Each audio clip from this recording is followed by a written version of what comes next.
हमारे इधर आने का मकसद बिल्कुल किसी पे तनकीद करना नहीं, बल्कि एक यकजहती है। और मेरे भाइयों, कौम की जिंदगी में इंसान अपनी जाती जिंदगी में एक ऐसा वक्त आता है जब वो सोचता है कि उसकी जिंदगी का क्या मकसद है और वो क्या करना चाहता है। आप जस्ट तसव्वुर करें, एक तूफानी रात है, अगर आपके सामने आपका अपना ही जहाज डूब रहा हो और किनारे पर आप खड़े हो, तो आपके पास दो ऑप्शन है। या तो आप खड़े हो कि ये तमाशा देखें, या आप सारे बीच में समुद्र में कूद पड़े और कैप्टन की मदद करके कैसे भी किनारे पे उस जहाज को लेके आ जाए।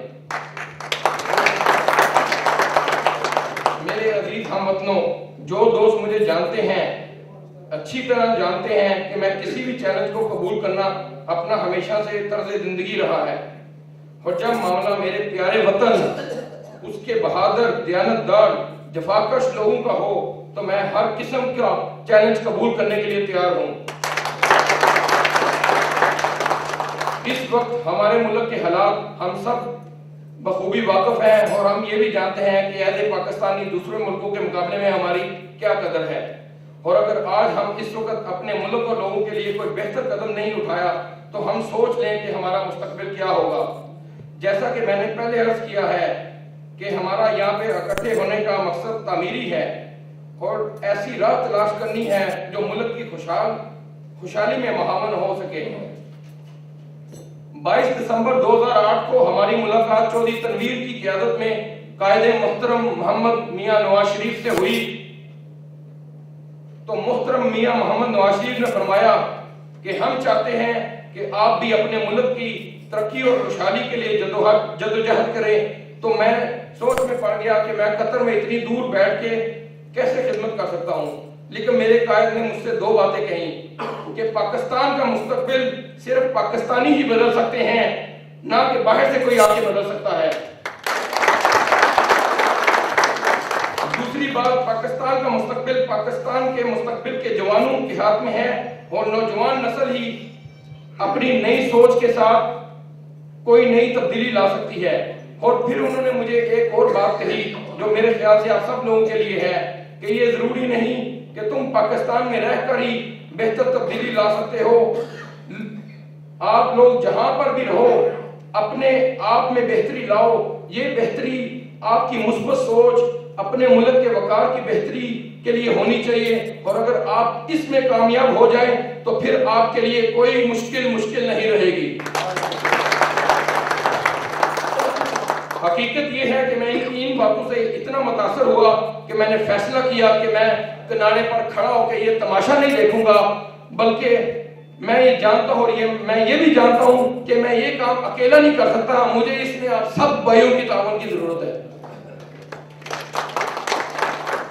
मिल्लत के साथ रिश्ता इस्तवार रख, वबस्ता शजर से अमीदे बहार रख, वबस्ता रह शजर से अमीदे बहार रख।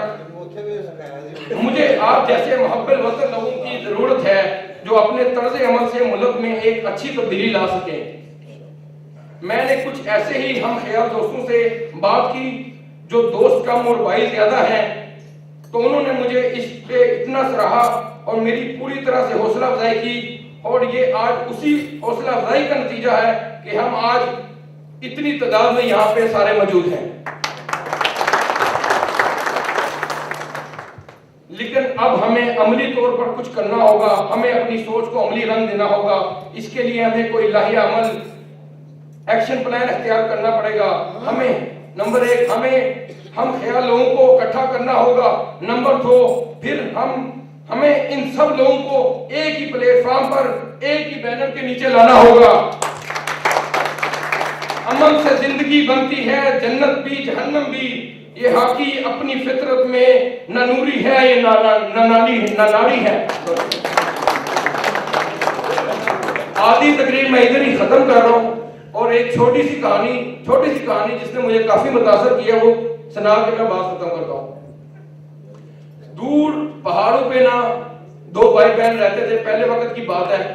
तो इलाके में ऐसे बातें हुई कि एक बुजुर्ग अल्लाह के नेक बंदे आए हुए हैं जो कि हर चीज को ना सच साबित करते हैं और हर एक के मुंह के ऊपर ना सच बिताते हैं। तो इन दो बहन भाइयों के देर में आया कि हम जो है ना इन बुजुर्गों को कैसे भी झूठा साबित करेंगे। तो उन्होंने कहा कि हम एक चिड़िया लेते हैं और चिड़िया उनके पास लेके जाते हैं और उस चिड़िया को ना हाथ में रखेंगे और उनको उनसे पूछेंगे कि ये क्या ये जिंदा है या मरी हुई है।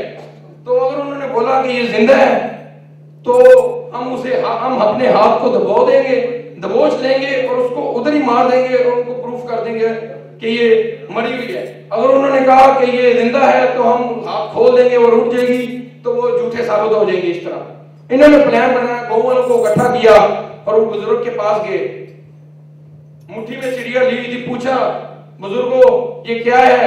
उन्होंने कहा चिड़िया है। पूछा कि ये चिड़िया मरी है या जिंदा है? बुजुर्गों ने कहा ये तुम्हारे हाथ के ऊपर है कि तुम इसे मार दो या इसे जिंदा रखो। तो दोस्तों पाकिस्तान हमारे हाथ में है।